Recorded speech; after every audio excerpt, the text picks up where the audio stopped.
Oke, kita baru tiba ini ke Israel ini. Nasaret, say hello dulu.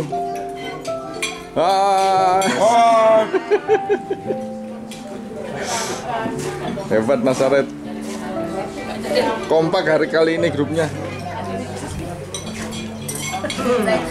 Kompak banget, nggak ada yang hilang.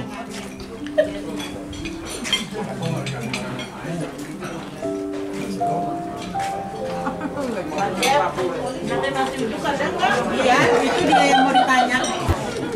Nasi uduk. Minta nasi uduk. Kepancoran dah. Baru 1 hari sudah kangen sama nasi uduk ini. Makan beginian, mati kita. Tahu lah. Jangan suka makan beras dulu. Masih pada. Di depan udah bang. Di depan. Islam namanya Isra dan Mi'raj. Islam Mi'raj. Saya hadir. Bikin cerita pada perjalanan malam Muhammad dari Mekah ke Yerusalem naik Al-Buraq Pegasus, ya, kuda yang terbang, dan ini malam. Kenapa malam? Karena tidak ada yang saksi apa yang terjadi. Jadi hanya Muhammad yang bercerita apa yang terjadi. Dan Mi'raj mereka percaya ia naik dari sini, naik ke surga, menerima perintah dari Allah untuk solat 50 kali per hari. 5 kali tidak cukup, 50 kali yang pertama. Menawarkan harga ayam. Petrus minta $5, tetapi Yesus mau bayar $3 saja. Semua sudah serius.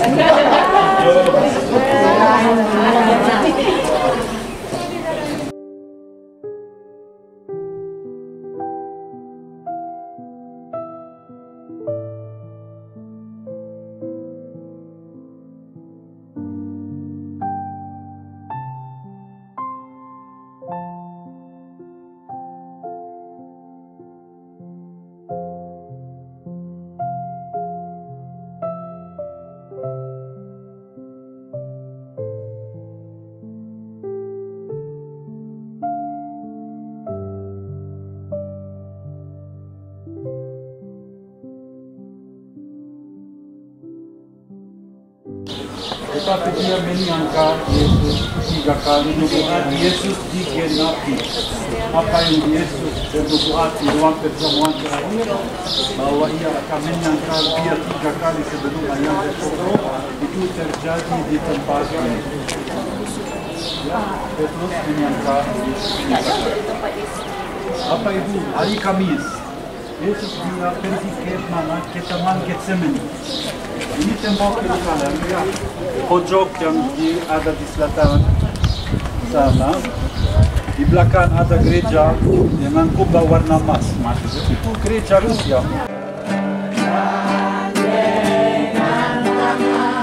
Dalam kasih, dalam satu hati, berjalan dalam terang kasih Tuhan.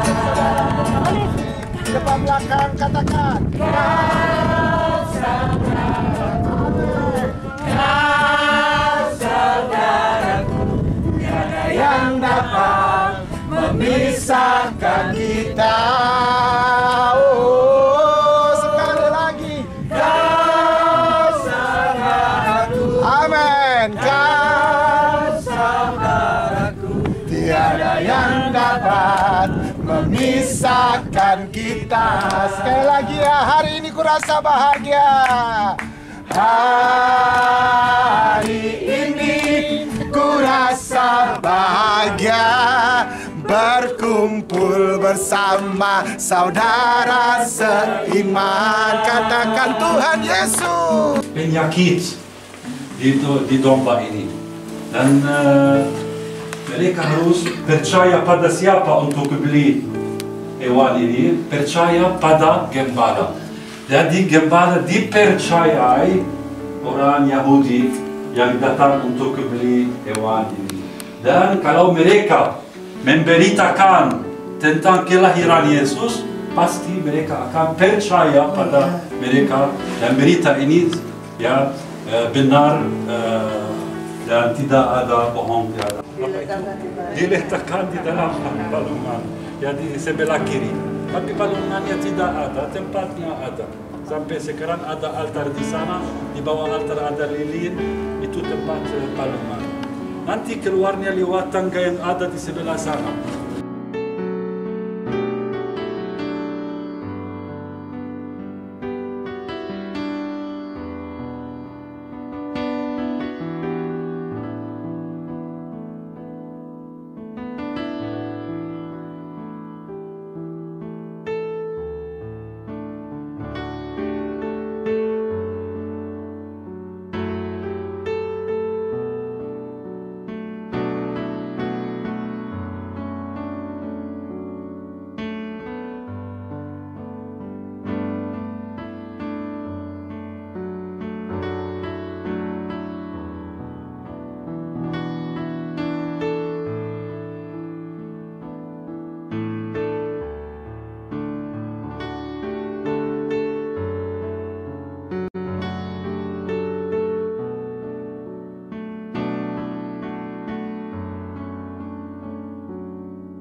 רצונך כאשר בשמיים ובארץ.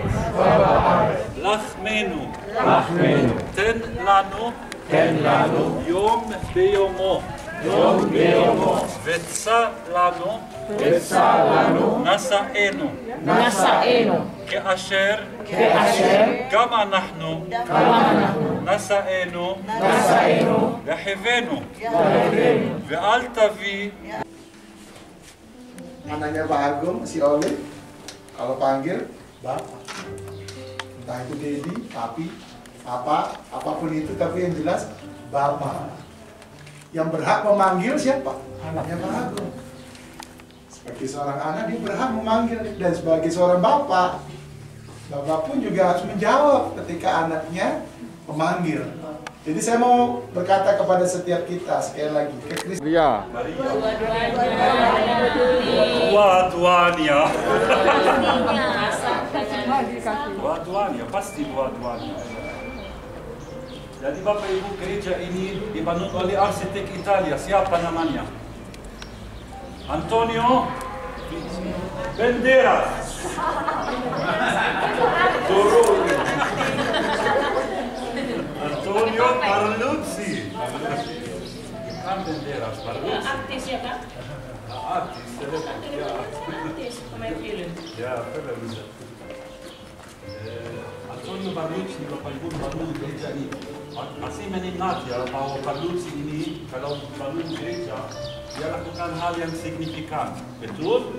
Apa yang signifikan di dalam bangunan gereja ini? Nanti kita akan masuk ke dalam. Tidak ada jendela sama sekali di dalam gereja. Jadi mirip apa? Bentuknya mirip kubur. Ya, mirip kubur Lazarus.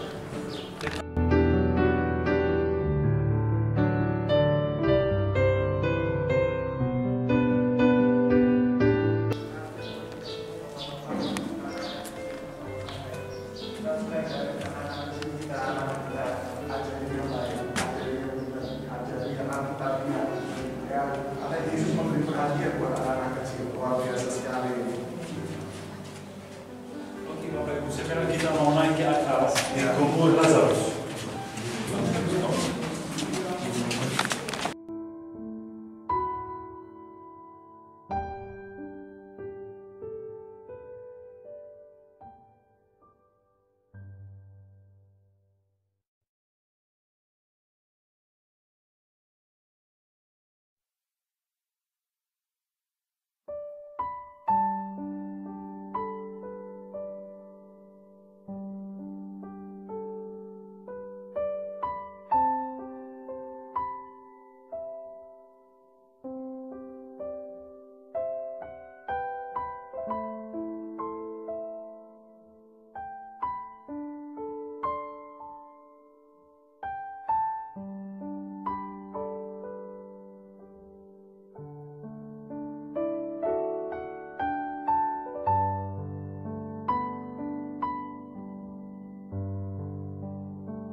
Jangan lama Pak Pendeta.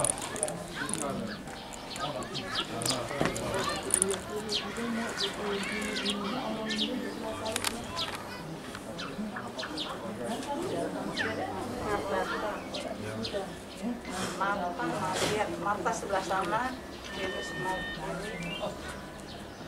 Lazarus Untuk melihat barang untuk di toko. Sudah? Belum. Sudah. Sudah, jalan. Kalau sudah masuk. Hanya pendeta Thomas di bawah. Sebelum masuk, say hello dulu ke saya. Berapa tuh? Ini mereka mau kemana? Dengan Ya. sendiri nih. Belum Pak. Saya ambil 2 kali. Belum. Kemana? Sudah, berapa orang? Masih bisa? One more? Oke. Tumor. Close. Yes. Kloter terakhir.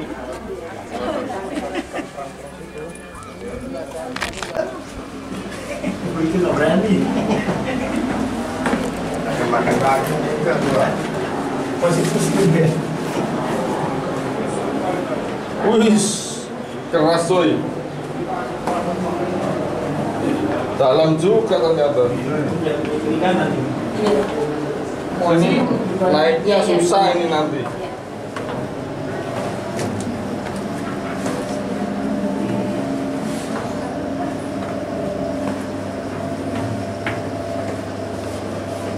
Zaman dulu bangun-bangun ini Iya. di atas masih kosong kok bangun ke bawah ya.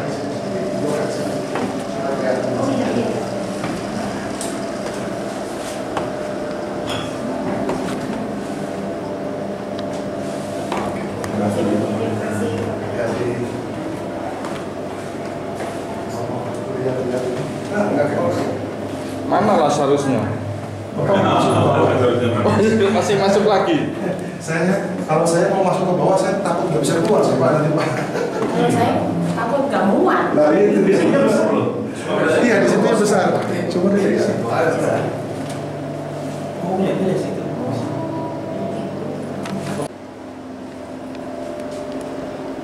Oke. Permisi saya duluan ya. Yang mau berdoa juga silakan bisa. Waduh. Ya, mau aja. Waduh.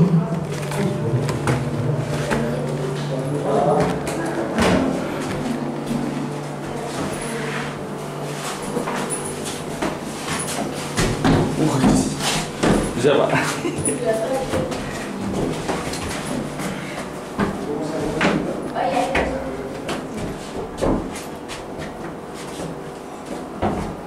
Ini ya, maaf segini ya. Oh, dikasih mereka pokok doanya ditaruh sini ya. Iya. Di dalam sini apa? Oh di sini pokok doanya juga. Iya, taruh ini. Ma. Kamu bawa foto doang nggak? Apa pokok doang motor di sini? Kamu nanya pokok doang situ. Apa peristiwa yang terjadi di sini? Kenapa tempat ini tempat yang penting? Salib Yesus diperkirakan ini tradisi bahwa salib Yesus diambil, kayunya diambil dari pohon yang ada di gereja ini. Bisa lihat gambar yang ada di atas pintunya, ada pohon, ya, dan ada di sini yang gemau foto, ada tulisan penjelasan lengkap tentang gereja bahasa Inggris. Namanya Monastery of the Cross atau Biara Salib. Salib-salibnya diambil dari pohon yang ada di sini. Ini tradisi. Pohon apa namanya? Tidak ada yang tahu. Yang jelas salib-salibnya ada. Salib-salibnya. Tapi nggak tahu pohon apa ya.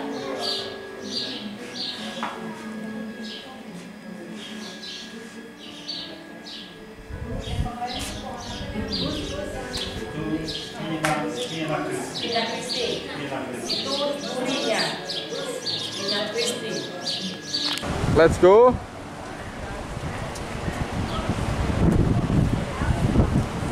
Hai. Hai.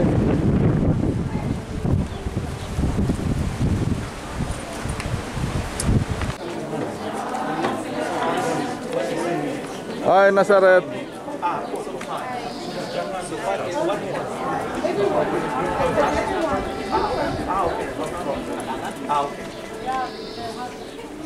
Dari sini boleh nggak Pak? Boleh.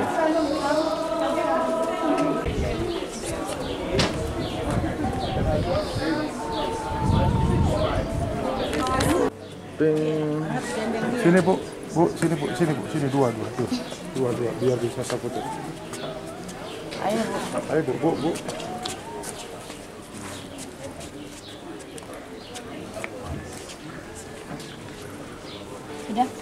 Udah 6 orang.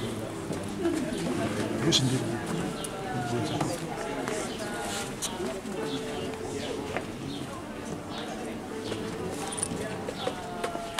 Sana. Sana. Udah.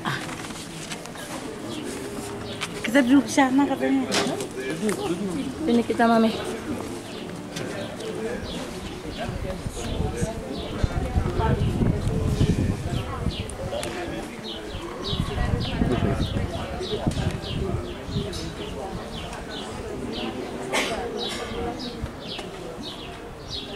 Ini kita ke Jericho. Rojo mana?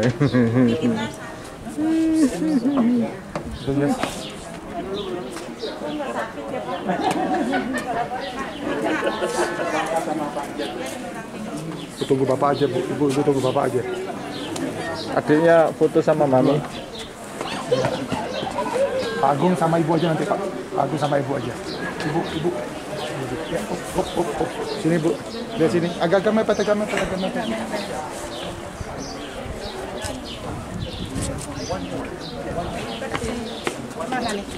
Olive mau foto nggak Olive? Putus sama mami papi mau. Olive, ayo sini Olive. Oke, ready, 1, 2. Oke, thank you.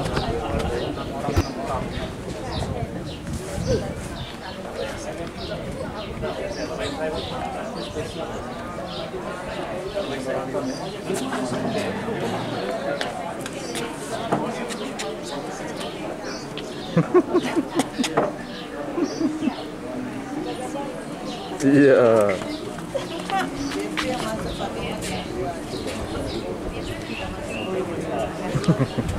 Ayo Ibu, sebentar Ibu. Sebentar Ibu. Oma-oma berkumpul. Oke. Oh, yang satu bukan oma. Banyakan umama ya. Kebanyakan oma. Ke sini duduk sini dulu. Sana. Iya. Ibu kan udah. Ibu sini dulu. Ibu Mereka masuk. Mereka masuk. Ibu situ aja. Tunggu biar mereka masuk. Biar mereka masuk. Biar mereka masuk. Tunggu. Terus Pak, terus masuk Pak, terus masuk Pak, geser Pak, geser, terus masuk, terus masuk. Kemudian.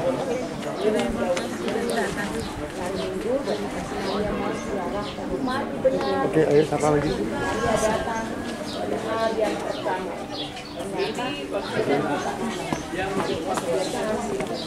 banyak orang udah. Pak, keluar dulu Pak, keluar dulu Pak. Iya.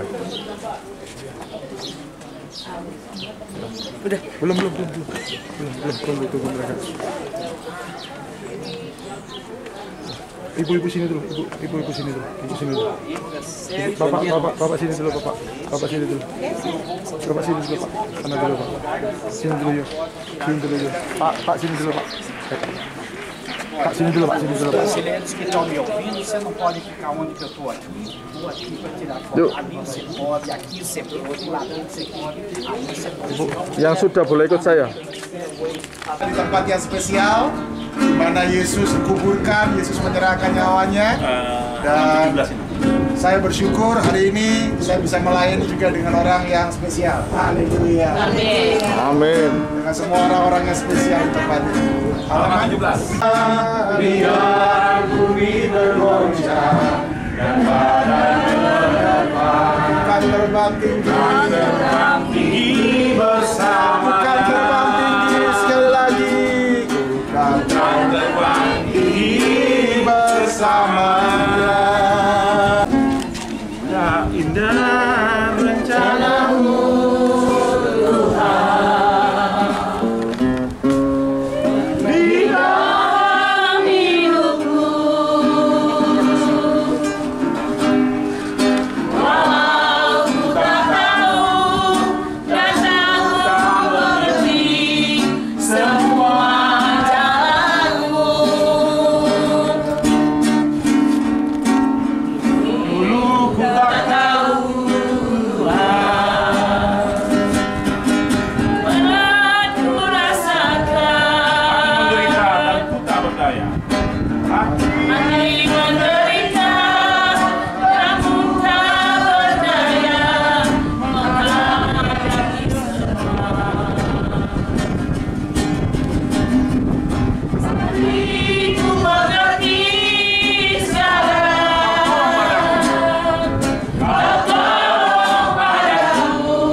Ini ku melihat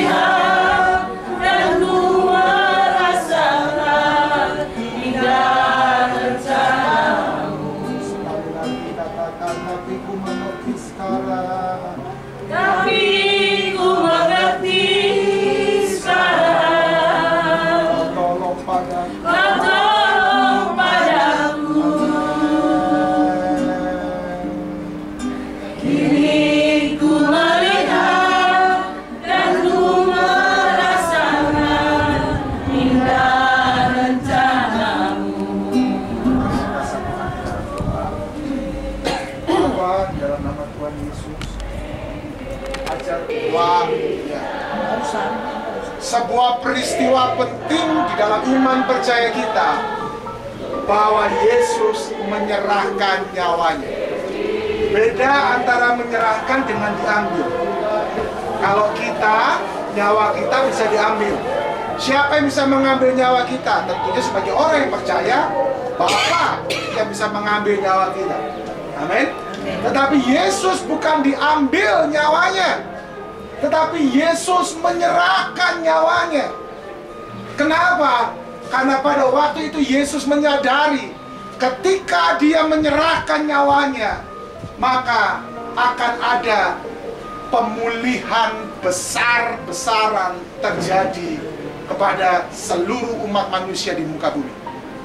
Kenapa saya berkata pemulihan besar-besaran, Bapak Ibu Saudara? Karena kalau kita melihat dalam kitab Kejadian, manusia pertama itu jatuh dalam dosa. Adam dan Hawa jatuh di dalam dosa. Dan firman Tuhan dengan jelas berkata di dalam Kejadian, bagaimana mereka menyadari diri mereka telanjang. Sebelumnya mereka tidak sadar diri mereka telanjang. Karena apa? Karena mereka ada dalam tubuh kemuliaan. Tetapi ketika mereka jatuh di dalam dosa, mereka sadar mereka telanjang. Apa yang mereka lakukan? Mereka tidak mengambil daun-daun kering. Mereka tidak mengambil benda-benda yang lain. Tapi yang dikatakan dalam firman Tuhan di dalam Kejadian dikatakan, bagaimana mereka mengambil apa? Kulit binatang. Ketika binatang itu disembelih, itu berbicara tentang apa? Korban, darah. Dan saya mau berkata kepada Bapak Ibu Saudara, dalam tradisi Yahudi, yang namanya kematian itu adalah hutang darah. Yang namanya hutang darah itu harus dibayar. Manusia pertama jatuh dalam dosa, tetapi pada waktu itu masih belum datang juru selamat. Akhirnya mereka mengambil dari kulit binatang. Ada darah yang tertumpah. Tetapi kalau kita mau lanjutkan kembali sampai peristiwa ketika Yesus menyerahkan nyawanya dalam firman Tuhan yang tadi sudah kita baca, kita melihat bagaimana hutang darah itu dibayar lunas oleh Yesus Tuhan kita. Katakan amin. Amin. Amin. Yesus membayar lunas. Tidak bisa Adam dan Hawa. Buktinya apa? Buktinya Adam dan Hawa harus memakai kulit binatang. Tetapi Yesus menyerahkan nyawanya karena dia tahu hutang darah itu harus dibayar. Dan untuk siapa dia menyerahkan nyawanya? Buat setiap kita. Saya percaya pada waktu itu yang ada di dalam wajahnya dia adalah dirinya Oscar, Pak Yohanes, dan semua kita yang lain, termasuk saya. Ketika dia menyerahkan nyawanya, ketika dia berkata, Eli, Eli lama sabachthani, ketika dia berkata, sudah selesai, yang ada di wajah Yesus adalah wajah-wajah setiap kita, dari generasi kepada generasi. Yesus memang harus menyerahkan nyawanya, karena tidak ada satupun kuasa di dalam dunia ini yang bisa mengambil nyawanya. Makanya dia harus menyerahkan nyawanya menjadi korban penebus dosa buat setiap kita. Bapak Ibu Saudara, dalam tradisi Yahudi, hukuman yang menurut hukum Taurat itu ada 3. Yang pertama, ditusuk. Yang kedua, dibakar. Yang ketiga, dirajam pakai batu sampai mati. Itu dalam tradisi Yahudi, dalam hukum Taurat itu diajarkan 3 itu. Sementara hukuman salib itu tidak masuk dalam tradisi Yahudi. Mungkin kita bertanya seperti ini, terus kenapa Yesus harus disalib, Pak Pendeta? Karena pada waktu itu jelas imam-imam kepala, ahli-ahli Taurat menolak Yesus. Mereka merasa kalau Yesus dihukum dengan tradisi Yahudi, maka itu seperti sebuah pengakuan mereka akan Yesus. Mereka nggak mau mengakui pribadi Yesus. Makanya pada waktu itu mereka berteriak, nanti kita akan datang ke rumah daripada Pontius Pilatus. Besok ya kali Pak ya. Kita akan datang, jadwalnya saya belum tahu.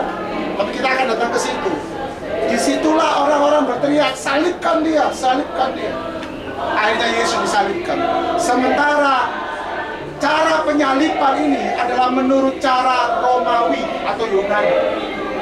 Jadi orang disalib itu bukan menurut cara tradisi Yahudi, bukan ya, tapi Romawi dan Yunani. Yesus ditolak oleh mereka. Saya cuma mau berkata, peristiwa yang terjadi di kayu salib mengingatkan kepada setiap kita bahwa sekalipun dunia menolak kita, Bapa tetap menerima kita. Katakan amin. Amin. Yesus sendiri sampai matinya aja ditolak, nggak dihukum menurut tradisi Yahudi, padahal jelas Yesus adalah orang Yahudi. Sebelumnya tidak ada jalan raya keselamatan, ini ujung jalan. Dan sekte Yahudi yang bernama Essenis memilih tempat ini karena yang pertama tempat ini yang terisolasi. Tidak ada yang ganggu mereka. Mereka bisa sendiri, bisa bermeditasi, berdoa tanpa diganggu orang lain. Hanya orang yang mau datang ke sini, dia akan datang ke sini. Yang tidak mau. Mana ya?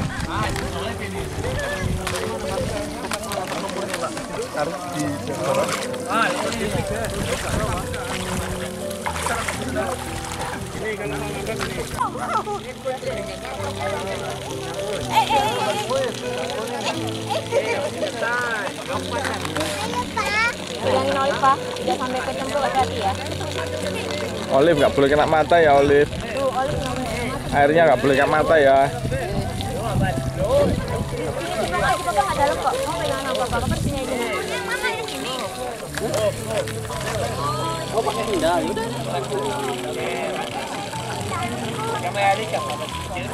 Sendalnya terbang, jangan pakai sendal.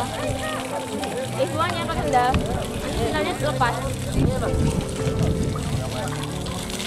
Jangan tiba-tiba nggak kena mata, nak. Tolong. Mau balik ya, mau duduk. Olive apa?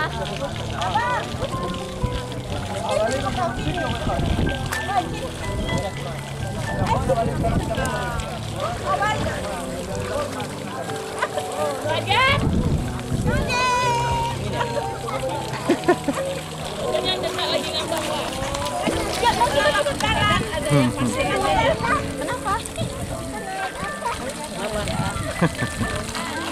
Ayo apa tuh? Itu aja lah. Mau? Udah.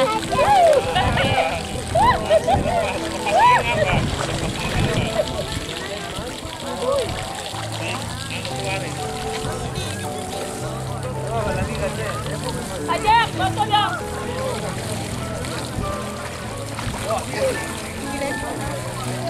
Foto ya? Ajak. Saya video, Bu.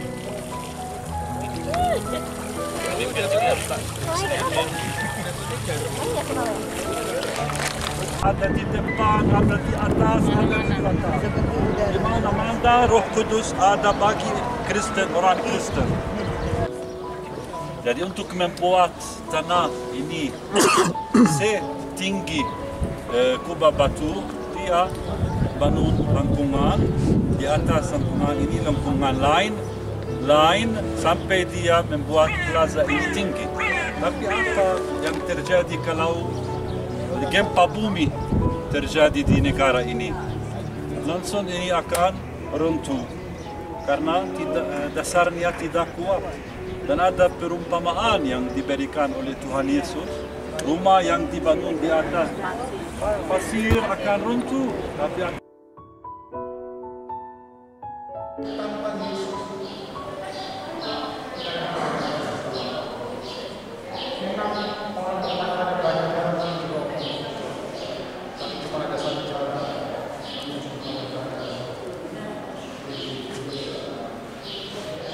kita sering mengalami dikuasai oleh dosa, baik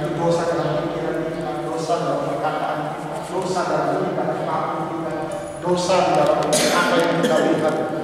Karena firman Tuhan berkata bahwa ketika kita memikirkan saja yang jahat, ketika kita memikirkan sesuatu yang porno saja, itu sudah berdosa di hadapan Tuhan. Tapi oleh karena kasih-Nya, setiap kita boleh mengalami pembaruan dalam nama Tuhan Yesus. Di jalan Via Dolorosa, Yesus memikul salib. Di jalan Via Dolorosa, ada banyak orang yang mencemooh Dia. Di jalan Via Dolorosa, ada banyak orang yang mencibir Dia, yang berteriak-teriak tentang Yesus. Tetapi itu semua dilewati oleh Yesus. Karena apa? Karena Dia tahu proses itu harus diselesaikan. Untuk itu saya mau mengatakan kepada setiap jemaat, yang pertama, kita harus siap memikul salib Yesus setiap hari. Para siapa yang tidak mau memikul salib itu, maka dia tidak layak. Untuk itu saya mengajak kita semua, maka kami akan menjaga seperti ini. Katakan, saya siap memikul salib Yesus setiap hari. Amin. Setiap hari, bukan hari Minggu saja. Kadang-kadang di gereja kita kelihatan, kita menerima setiap hari salib Kristus itu harus kita pikul, Bapak Ibu Saudara yang dikasih. Gak peduli apapun pekerjaan kita. Dulu orang takut mengakui di KTP-nya bahwa dia orang Kristen. Dulu saya termasuk orang yang takut mengakui KTP saya Kristen. Tapi ketika saya mulai bertobat, ketika saya bikin KTP, sekarang KTP kan sudah seumur hidup ya. Ketika saya ditanya oleh petugas, Bapak pekerjaannya apa? Dengan tegas saya. Tapi saya harus katakan, ternyata ada konsekuensinya sekarang. Ketika KTP saya pendeta, saya mau bersaksi buat Bapak Ibu Saudara, kita akan menghadapi tantangan di belakang. Ketika sekarang KTP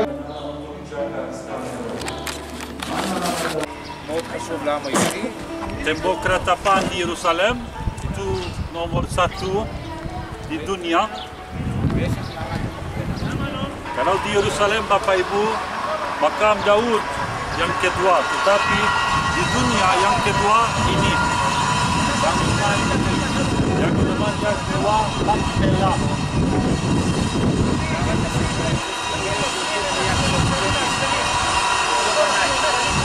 Mengingat Bapak Ibu, hari ini pagi waktu kita di tembok keretapan, aku menunjukkan batunya yang besar. Ini Raya Herodes Agung. Lihat bagaimana batunya ini sama. Karena bangunan ini sejak 2000 tahun yang lalu bangun Herodes Agung.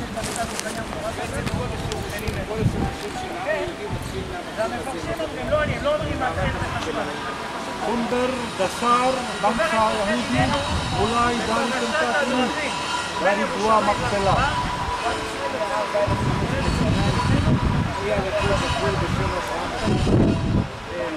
Sebelum 4.000 tahun,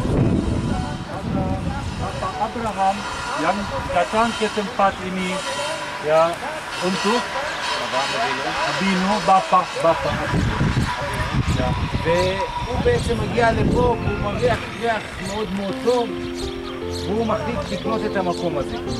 Dia ambil keputusan, Bapak Abraham ambil keputusan untuk membeli tempat ini.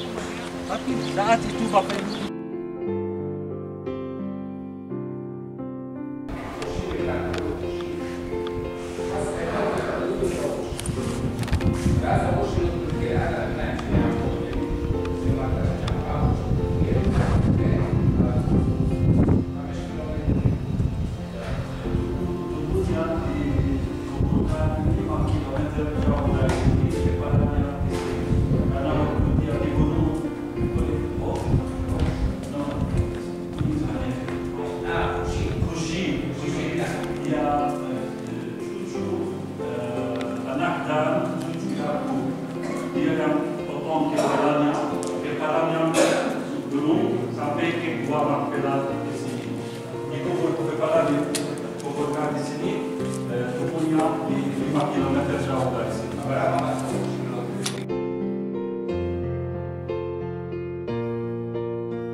אז זה קצת הולך ברגל, אני חשבתי להרים מאופניים, כי אני באותו סרט עכשיו.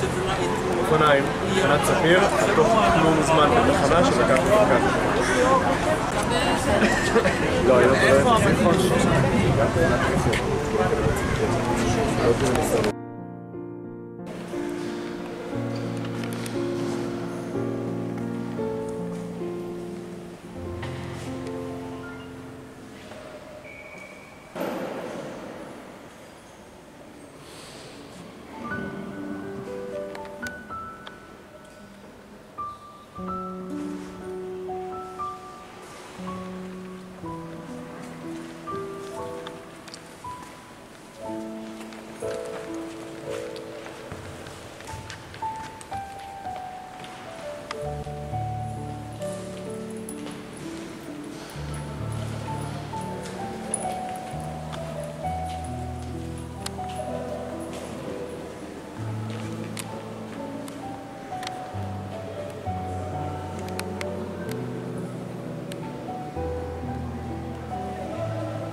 Bulan 8, tanggal 8, saya juga mengucapkan janji nikah dengan istri saya.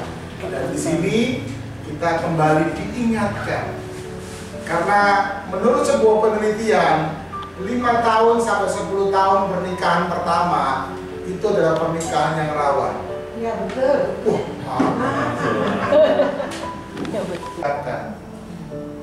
Pikirkan tindakan seperti apa yang akan kau mau lakukan ketika kau memberikan bunga ini kepada pasangan.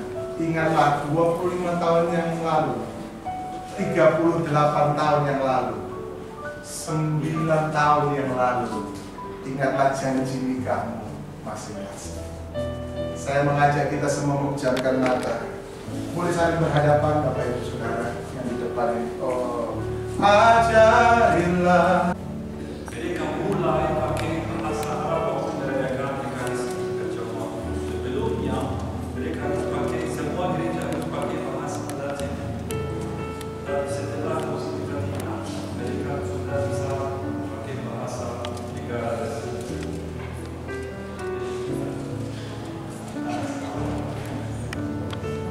Pesan penting juga yang mau saya sampaikan buat setiap kita, bahwa Yesus sedang menekankan juga kepada para murid-murid bahwa kita hidup bukan karena hukum Taurat.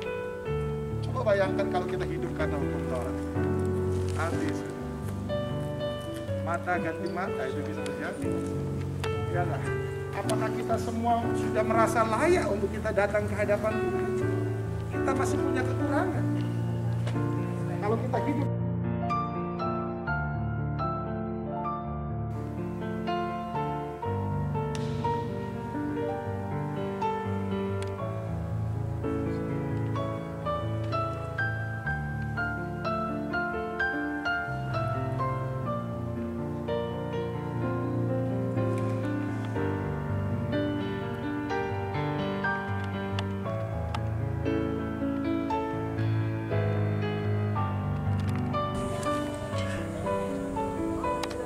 juga bagus.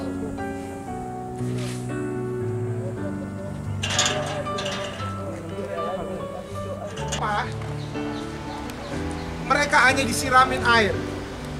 Dan disitulah muncul doktrin-doktrin yang berkembang di berbagai sinode gereja. Tetapi kalau kita melihat akar daripada baptisan, firman Tuhan dengan sangat jelas berkata, kemarin saya sudah bacakan, dalam Matius pasal yang ketiga, bagaimana ada begitu banyak orang datang kepada Yohanes, sambil mengaku dosanya, mereka meminta untuk dibaptis. Saya mau bertanya kepada setiap kita, tolong jawab dengan jujur pertanyaan saya. Bisakah seorang anak bayi mengakui dosanya? Tidak. Bisakah seorang anak kecil, katakanlah seperti Olivia, dia bisa mengaku dosanya? Tidak. Hanya orang dewasa yang sudah mengerti apa itu baik, apa itu benar. Bukan masalah baptisan. Kemudian juga yang mau saya sampaikan kepada setiap kita juga, terutama yang sedang akan dibaptis ini adalah Yesus dibaptis oleh Yohanes. Kata dasar baptis di dalam bahasa Ibrani dan Yunani itu memakai kata baptis. Apakah itu? Seluruh tubuh ditenggelamkan di dalam air. Bukan kepala, bukan tangan, bukan jidat. Tapi seluruh tubuh ditenggelamkan di dalam air. Artinya apa?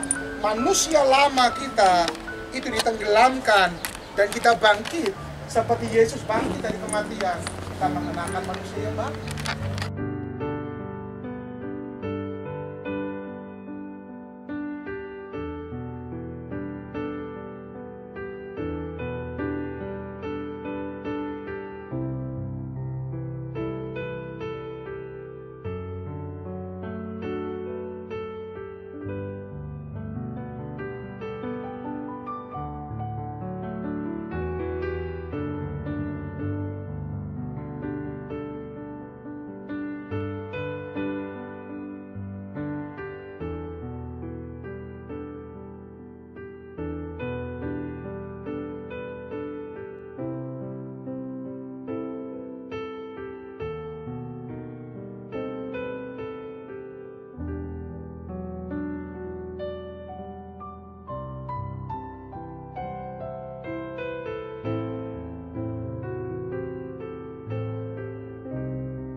Puji kebesaran-Mu, ajaib Tuhan, ajaib Tuhan. Amin. Haleluya.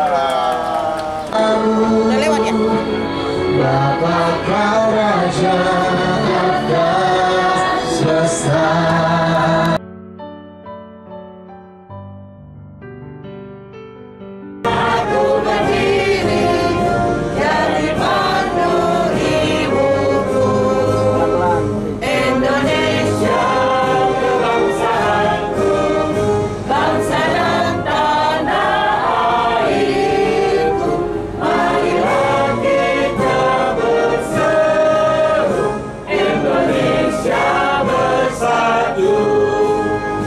Hiduplah tanahku, hiduplah negeriku, bangsaku, rakyatku semuanya merdeka. Hiduplah Indonesia Raya, Indonesia Raya, merdeka, merdeka. Tanahku, negeriku yang ku cinta. Indonesia Raya, merdeka, merdeka. Hiduplah Indonesia Raya.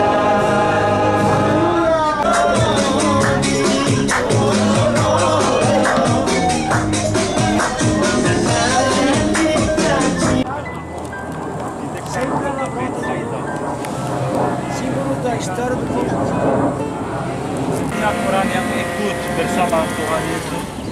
Dan Yesus juga mau suruh mereka pulang. Jadi dia minta dari murid-muridnya untuk memberi mereka makan. Tapi tidak ada makanan. Saat itu ada 2 ikan 5 roti. Dan kita harus juga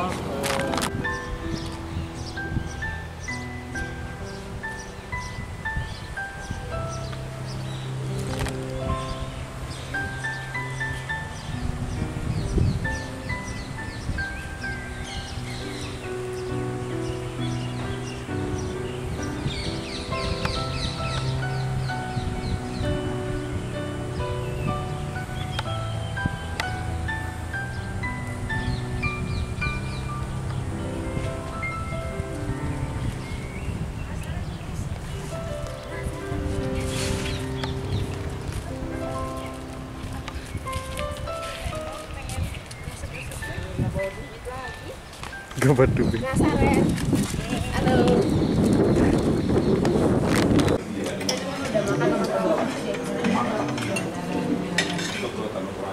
Halo.